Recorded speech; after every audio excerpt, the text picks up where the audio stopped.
রবিবার ২১ নম্বর ওয়ার্ডের উদ্যোগে পশ্চিম ত্রিপুরা জেলার গত আগস্ট মাসের ভয়াবহ বন্যায় ক্ষতিগ্রস্তদের মধ্যে সিগনিফাই সংস্থার সহায়তায় মোট ৫০০ জন নাগরিকের হাতে ২টি করে এলইডি লাইট তুলে দেওয়া হয়।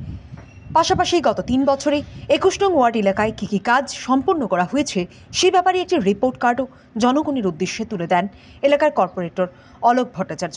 উক্ত অনুষ্ঠানে উপস্থিত ছিলেন সাংসদ রাজীব ভট্টাচার্য, ২১ নম্বর পুরো ওয়ার্ডের কর্পোরেটর অলোক ভট্টাচার্য, ২১ নম্বর ওয়ার্ড এলাকার বিশিষ্ট নাগরিক ডক্টর দিলীপ দাস, সুবল দে, প্রণব সরকার সহ অন্যান্যরা। অনুষ্ঠানে বক্তব্য রাখতে গিয়ে সাংসদ রাজীব ভট্টাচার্য বাংলাদেশের আগ্রাসী মনোভাব নিয়ে সকলকে দল মত নির্বিশেষে একত্রিত হওয়ার আহ্বান জানান। তিনি বললেন, আমাদের সামনে বিরাট চ্যালেঞ্জ, আমাদের কৃষ্টি সংস্কৃতি সনাতন ধর্মের ওপর বারবার আঘাত আসছে। তিনি নাম না করে বাংলাদেশের যে ঘৃণ্য প্রয়াস তার বিরুদ্ধে সকলে একত্রিত হয়ে জবাব দেওয়ার জন্য তৈরি আছে বলেও জানান। পাশাপাশি যারা বড় বড় কথা বলছে তাদের শিক্ষা দেওয়া দরকার বলে দৃঢ়ভাবে বললেন তিনি। আর যারা বড় বড় কথা বলছে যদি আগরতলা না থাকতো তাহলে তাদের অস্তিত্ব বিপন্ন হতো বলে তিনি অভিমত ব্যক্ত করেন। আগরতলার মানুষ অতিথিপরায়ণ মানুষ। আগরতলার মানুষকে যদি কেউ হেয় প্রতিপন্ন এবং আঘাত করার চেষ্টা করে তাহলে আগরতলাবাসী তৈরি আছে বলে তিনি বাংলাদেশকে পরোক্ষভাবে হুঁশিয়ারি দেন। আমি আপনাদের কাছে একটা ছোট্ট আবেদন রাখছি যে আমাদের সকলকে ইউনাইটেড একত্রিত হওয়ার জন্য আমি আবেদন রাখছি। আপনারা বলতে পারেন কেন আমি এই একত্রিত হওয়ার জন্য বলছি।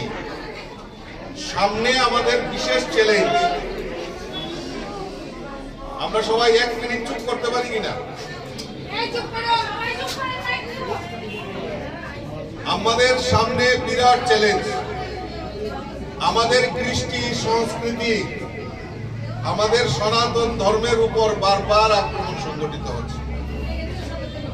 আমরা যেই কারণে আমাদের কৃষ্টি এবং সংস্কৃতিকে রক্ষা করার জন্য আমাদের পূর্বপুরুষরা